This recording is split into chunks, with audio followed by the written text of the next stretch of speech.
उर्दू खबर के मुअज़्ज़िज़ दोस्तों, मैं हूं माजिद मलिक और आप तमाम देखने और सुनने वालों को अस्सलाम वालेकुम। नाज़रीन ग्रामी, आज की इस कीमती वीडियो में हम आपको फहाशी और उरियानी फैलाने वाले इसराइली कार्टून्स के बारे में बताएंगे कि कैसे इन कार्टून्स की मदद से यहूदी अपना गलीज़ पैगाम मुसलमान बच्चों में मुंतकिल कर रहे हैं। इस्लाम मुखालिफ ये कार्टून्स मुसलमान बच्चों के जहनों पर किस तरह असरअंदाज हो रहे हैं और कैसे इन कार्टून्स की मदद से यहूदी दज्जाल को अपने मसीहा के रूप में दिखाने की कोशिश कर रहे हैं, इन सब सवालात के जवाब जानने के लिए इस कीमती लेकिन मालूमाती वीडियो को शुरू से लेकर आखिर तक जरूर देखिएगा। तो आइए चलकर मौजू का बाकायदा आगाज करते हैं। नाज़रीन ग्रामी, दौरे हाजिर के मशीनी दौर में हर शख्स मसरूफ दिखाई देता है। कुछ दहाइयां पीछे चले जाएं तो वालिदैन बच्चों की तालीम और तरबियत के लिए हर मुमकिन कोशिश करते नजर आते थे। वालिदैन के लिए बच्चों की अच्छी परवरिश, अच्छी तरबियत सबसे अहम होती थी। तफरीह के औकात मुकर्रर किए जाते थे। ड्रामा, टीवी या फिर कार्टून देखने के लिए भी औकात मुकर्रर होते थे। इस तरक्की याफ्ता दौर में जहां बहुत सी तब्दीलियां रूनुमा हुई हैं, वहां एक बहुत बड़ी तब्दीली मोबाइल फोन और इंटरनेट भी है। आज हर बच्चे के हाथ में आपको मोबाइल फोन दिखाई देगा, जिसकी स्क्रीन पर वो बहुत इन्हिमाक से अपने पसंदीदा कार्टून देखता दिखाई देगा। माएँ भी बच्चों को मसरूफ देखकर खुश हो जाती हैं। कभी आपने देखा कि आपका बच्चा जो कार्टून देख रहा है वो इसके लिए मुफीद भी हैं या नहीं? कार्टून की दुनिया पर छाए हुए डिज्नी कार्टून में बच्चों को क्या दिखाया जाता है, अगर आप इसकी हकीकत को जान लें तो दंग रह जाए। ये ऐसे मुतनाज़े कार्टून हैं जिनमें बच्चों को कोई ना कोई शैतानी पैगाम दिया जाता है। इनका मुसन्निफ और मालिक बोथ डिज्नी था। इसने सबसे पहले मिकी माउस कार्टून मुतारिफ करवाए। इन कार्टून्स में अक्सर जादू दिखाया जाता था। यही डिज्नी का मंशूर भी था। कार्टून देखने के बाद अक्सर बच्चे भी वैसे ही हरकतें करना शुरू कर देते हैं। बोथ डिज्नी की जिंदगी पर किताब लिखने वाले मुसन्निफ ने अपनी किताब में डिज्नी को हॉलीवुड का डार्क प्रिंस कहा है, जिसका मतलब है डिज्नी हॉलीवुड का शैतान है। दोस्तों, डिज्नी ही वो शख्स है जिसने कार्टून्स के जरिए शैतान को मुतारिफ करवाया। वो खुद भी शैतान का पैरोकार था। अगर आप डिज्नी के तख्लीक करदा किसी भी कार्टून को देखें तो आपको अंदाजा होगा कि इसकी हर सीरीज में बहुत से शैतानी अवामिल भी मौजूद होते हैं। बहुत सी ऐसी फाश चीजें भी शामिल हैं जिनका बच्चों के कार्टून से कोई ताल्लुक नहीं हो सकता। एक सीन के दौरान कुछ जानवर एक पहाड़ी पर चलते हुए दिखाई जाते हैं। शेर के चलने से धूल उठती हुई दिखाई देती है, जिससे सेक्स लिखा जाता है। जब बच्चे बार बार इस लफ्ज को देखते और पढ़ते हैं तो इनके मासूम जहनों में नक्श हो जाता है। कुछ ऐसे सीन भी दिखाए जाते हैं जिनमें फहाशी का उनसर दिखाई देता है। एक सीन में पहाड़ दिखाए जाते हैं। अगर इन्हें गौर से देखा जाए तो वो पहाड़ औरतों के निस्वानी हुस्न से मुशाबहत रखते हैं। द लायन किंग मूवी बच्चों की बहुत पसंदीदा कार्टून मूवी है। इसके पोस्टर में कुछ इस तरह की तस्वीरें दिखाई जाती हैं जिन्हें देखकर शर्म से सर झुक जाए। एक नंगी लड़की की तस्वीर को शेर की तस्वीर के साथ दिखाया जाता है। यह लड़की देखने के लिए तस्वीर को गौर से देखना जरूरी है।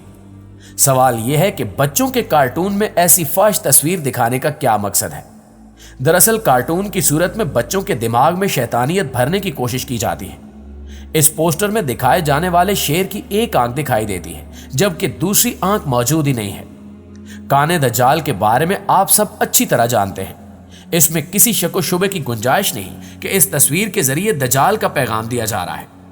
अक्सर हॉलीवुड फिल्मों में एक आंख का निशान दिखाया जाता है, जो कि दज्जाल का मखसूस निशान है। हॉलीवुड मुसन्निफ बच्चों के जहन में दज्जाल को एक हीरो के तौर पर पेश करना चाहते हैं, इसलिए वो एक आंख के निशान को बहुत अहमियत देते हैं। नाज़रीन ग्रामी, हॉलीवुड की अक्सर कार्टून मूवीज में बच्चों को वालिदैन की नाफरमानी करते हुए भी दिखाया जाता है। इन्हें यह सबक सिखाया जाता है कि वालिदैन की बात मानने से आप यकसानियत का शिकार हो जाएंगे और किसी एडवेंचर में शामिल नहीं हो सकेंगे। अपनी मर्जी से अपनी जिंदगी के फैसले करो ताकि तुम कामयाब हो सको। बच्चों के जहन में वालिदैन की बात मानने से मुतल्लिक ये तासुर डाला जाता है कि अगर आप वालिदैन की बात मानते हैं तो आप बाकी बच्चों से पीछे रह जाएंगे।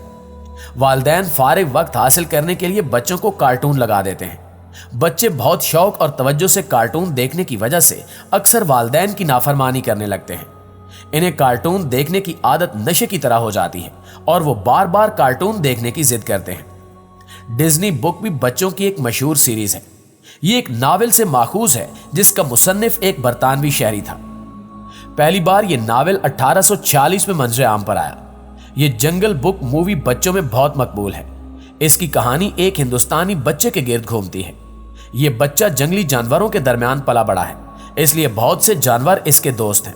इस फिल्म के हीरो बच्चे का नाम मोगली है और इसको पालने वाले भेड़िए का नाम राक्षा है। मोगली के तमाम दोस्त बहुत अच्छे हैं और हीरो के दोस्त हैं, इसलिए इन सब के नाम हिंदुआना है। इस फिल्म का विलन एक टाइगर है, इसका नाम शेर खान है। सोचने की बात यह है कि तमाम अच्छे किरदारों के नाम हिंदुआना है, जबकि विलन का नाम मुसलमानों जैसा क्यों रखा गया है। यह महज इत्तेफाक नहीं है, जानबूझकर फिल्म के विलन का नाम मुसलमान के नाम पर रखा गया। बच्चों के जहन में मुसलमानों के लिए जहर भरने का यह सबसे अच्छा तरीका है। इसी फिल्म का एक और मंजर ऐसा भी है जिसमें हिंदुआना रस्म व रवाज की अक्कासी गैर महसूस तरीके से की गई है। इस मंजर में मोगली का दोस्त बगीरा मोगली को जंगल से बाहर इंसानों की बस्ती की तरफ लेकर जा रहा होता है कि अचानक ही हाथियों का एक झुंड रास्ते में आ जाता है। बगीरा इनके सामने जमीन पर झुक जाता है और सजदा करता है। वो मोगली को भी ऐसा ही करने का कहता है। वो कहता है कि हमें इनका एहतराम करना चाहिए क्योंकि ये जंगल इन्हीं की वजह से बना है। वो ऐसा क्यों कहता है, इसकी वजह बहुत आम है। हिंदुओं के देवताओं में एक देवता गणेश है जिसका जिस्म इंसान जैसा और चेहरा हाथी जैसा है। गैर महसूस तरीके से बच्चों को अपने देवता का तारुफ करवाया जा रहा है। प्यारे दोस्तों, बच्चों का एक और पसंदीदा किरदार टार्जन भी है, जिसके ऊपर बहुत सी कहानियां और फिल्में बनाई जा चुकी हैं। टार्जन की परवरिश गोरिल्ला करते हैं। वो जंगल में रहने वाला अकेला इंसान है, लेकिन हैरत की बात यह है कि जंगल में रहते हुए भी इसके चेहरे पर कोई दाढ़ी नहीं है। सतर पोशी करने के लिए वो जानवरों की खाल इस्तेमाल करता है। जंगल में रहने के बावजूद इसका चेहरा साफ सुथरा होता है। ऐसा महसूस होता है कि इसने आज ही शेव बनाई है। इसके चेहरे पर न दाढ़ी है और न मूंछ है। हीरो के तौर पर जो भी किरदार हॉलीवुड और बॉलीवुड की तरफ से तख्लीक किए गए, इनमें से किसी के चेहरे पर दाढ़ी नहीं दिखाई जाती। सब के सब क्लीन शेव होते हैं। इसके बरक्स विलन दिखाए जाने वाले किरदारों के चेहरे पर दाढ़ी जरूर होती है। पोपाय द सेलर मशहूर अमेरिकी कार्टून है। इसमें भी विलन के किरदार के चेहरे पर दाढ़ी है। यह भी डिज्नी ही की कार्टून है। इसके अलावा मशहूर मारूफ कार्टून मिकी माउस में भी विलन के चेहरे पर दाढ़ी दिखाई जाती है। यह महज इत्तेफाक नहीं है, बल्कि मुसलमानों के खिलाफ साजिश है। गैर महसूस तरीके से बच्चों को यह पैगाम दिया जाता है कि दाढ़ी रखने वाला शख्स बुरे किरदार का मालिक होता है। चीन और मुत्तहिदा अरब अमारात समेत 7 ममालिक ने इन कार्टून्स को अपने मुल्क में बैन कर रखा है। जिन ममालिक ने अपने मुल्क में हॉलीवुड और बॉलीवुड कार्टून्स को बैन किया है, उनका यह कहना है कि हमारे बच्चों को इस्लाम मुखालिफ बनाने की कोशिश की जाती है। कार्टून बनाते हुए बच्चों की ज़हनी उम्र को मद्देनजर नहीं रखा जाता, जिसकी वजह से मुआशरती बिगाड़ पैदा होता है। बहुत सी ऐसी चीजें भी दिखाई जाती हैं जिनका बच्चों से कोई ताल्लुक ही नहीं होता। आखिर में दुआ है कि अल्लाह ताला हमें दुश्मनों और बिलखसूस यहूदियों की साजिशों से महफूज रखे। आमीन सुमा आमीन। जी तो मुअज़्ज़िज़ दोस्तों, ये थी हमारी आज की वीडियो। इस हवाले से आप दोस्तों की राय क्या कहती है, कमेंट करके हमारे साथ शेयर जरूर कीजिएगा। इंशाअल्लाह आपसे मुलाकात होती है अगली वीडियो में। तब तक अपना ख्याल रखिए। अल्लाह निगहबान।